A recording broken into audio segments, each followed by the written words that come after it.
So the next thing we're talking about is buttons, all right? Buttons seem fairly self-explanatory. Most people know what a button is. Most people know that if you go to your mom's house and she sews, her buttons are probably held in a tin like this, and you felt betrayed when you realized there were no cookies in the button tin. But a button tin like this is very much, a button tin like this is to sewers what a coffee can full of loose screws is to a car mechanic, all right? You always have to have those loose screws around because you never know what's going to fit and what's going to be needed. There are buttons that are like this, which I had a spare one hanging loose, but it basically has a shank on the back. Or there are buttons like this that have the 4 holes in it.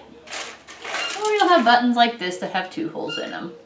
And sewing them down is fairly self-explanatory, one would think, until you realize that there are apparently an entire subset of people out there who don't know how to sew on a buttonhole. Button.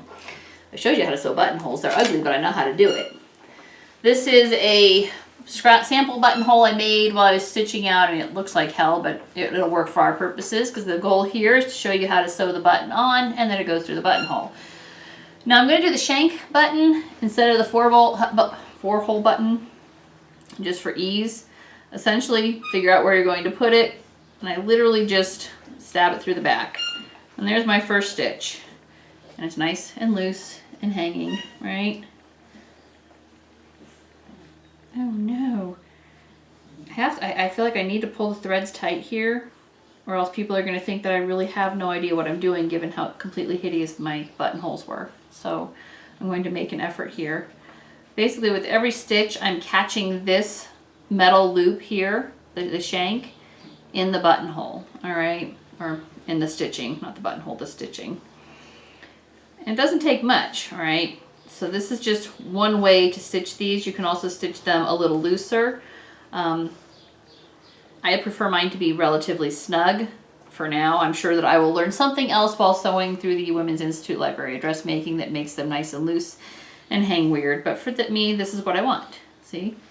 And it looks fine, all right? It's hanging, it does hang loose, but that's the whole point of the shank, is it's not snug and flush to the fabric.